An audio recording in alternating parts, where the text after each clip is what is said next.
no white bricks, wrapped in duct tape. 30 minutes flat, I can bake a whole cake. Got a pocket full of stacks, safe full of blocks. Payment came through, look at the stones on the watch. Iced out belt buckle, they never had a chain. Drop 60 grand. Guys, what is up? Welcome to another episode of Maximilian Must Know. This is going to be a review for you guys. Third scent I'm reviewing from the House of Tom Ford. I did from the Private Blend series Oud Wood, which I love, and Plum Japanois, which I also really enjoy. You know, between this and those two, that's actually the only three I own from Tom Ford. I would like to get Noir Extreme at some point, and maybe one from the Green Vert series. And I do want to check out the couple of new Fougere scents that they've released recently. So there's more from this house I like and I'm interested in. But I really do feel like their prime was sort of when they released this fragrance, Tobacco Vanille, Tuscan Leather, Italian Cypress, Moss Bresh, that era. Now it seems like there's a lot from the Blue series, and I hope they go back to sort of making daring, you know, high quality fragrances. If you're interested in the Tom Ford history, please check out the video that I did do on Oud Wood. This fragrance was released in 2006. It was created by, for Tom Ford by Givaudan as a woman's fragrance. Lots of notes on this one: jasmine, gardenia, ylang-ylang, bergamot, Amalfi lemon, mandarin orange, black currant, tuber, spices, fruit notes, lotus, orchid, vetiver, sandalwood, patchouli, amber, incense, vanilla, Mexican chocolate, and white musk. It's eau de parfum concentration.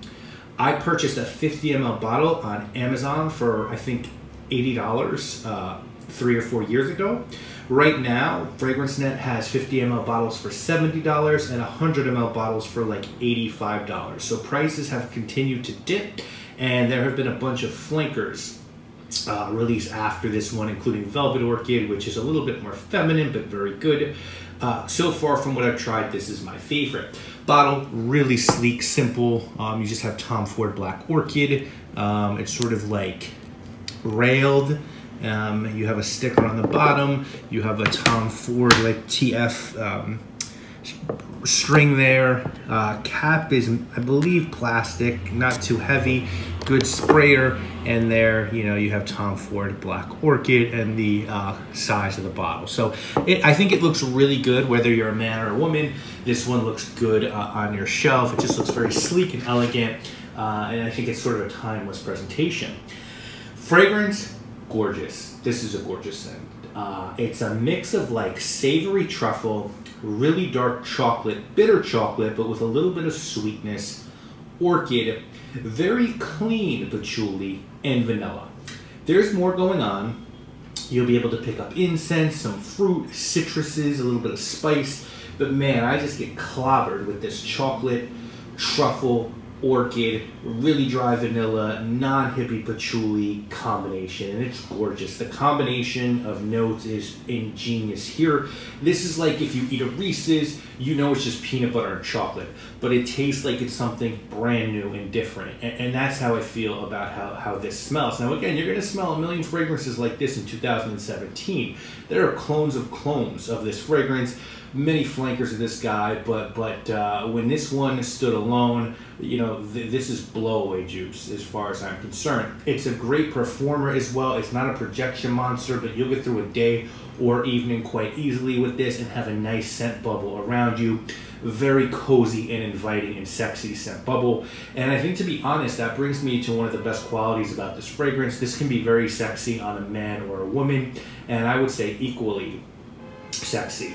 You know, I prefer this on my chick, but I really feel confident wearing this and feel good wearing this. The only caveat is that you cannot wear this fragrance casually. This has got to be dressed up for the exact occasion. For me, that's a crisp fall or winter night. Maybe not like a suit, but velvet blazer, dark denim, driving loafers, white shirt, handkerchief, you know, chilling at a bar with a fireplace and a big chair. That's when this is perfect for me. It's not a spring or summer scent, and it's not a dressed down scent. So for the situation described, this is a totally perfect fragrance. It does have its place, but it doesn't have a ton of places. if you're looking for something similar, you know, as I said, there was nothing like this up to this point, totally unique.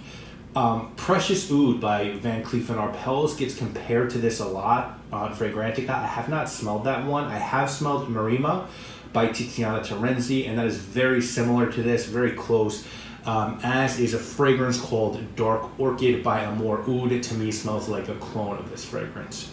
If someone were trying to talk you into purchasing this, I think they would tell you, hey, there's a gorgeous unisex fragrance that will make you feel like a king if you can get over the fact that it's a little femme. I think this could have stood as a private blend fragrance at that price point, and there was nothing like this again. I know I keep reiterating that, but up to this point, this was a very unique fragrance. If someone was trying to talk you into skipping this one, I think they might tell you that it does have feminine qualities, and it might not be great for you if you're a guy. You're probably going to either love or hate this. There's not a lot of in between, I feel like, and this is not very versatile at all. It's not a work scent. It's really not a casual scent. It is a romantic scent and a dressed up scent. For me, rating wise, this is a 9 out of 10. I find this pretty close to perfect minus the versatility. It's unisex, it's elegant, it smells expensive. You can grab 100 ml of this for under $100. It's eau de parfum.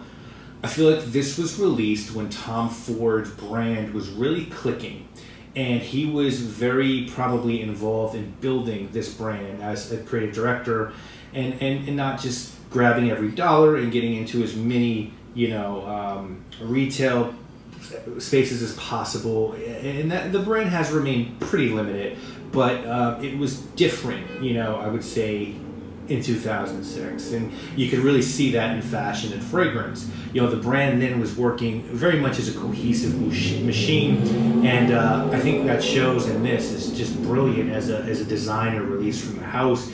This gourmand, savory floral with so much going on is just amazing, and I couldn't disagree more with Luca Turin saying in his new book, which I'll do a whole video on in a couple weeks, that this is dated.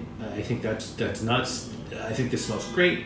It's easy to get your hands on. The presentation is cool. This is really good.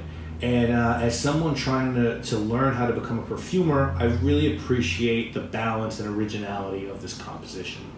So that is my review of Black Orchid. Any questions, please feel free to reach out to me. I hope this review you know, has been helpful to someone out there. And again, any questions, leave a comment. I'll get back to you. And thanks for watching. I'll be back with more videos next week. My name obviously. Now I stay with the Glock, nothing to find malice, swaying the chrome. My beam's like a light show and I'm playing at home. Critics wanna know what the gun talks for. Haters wanna know what your gun cocked for.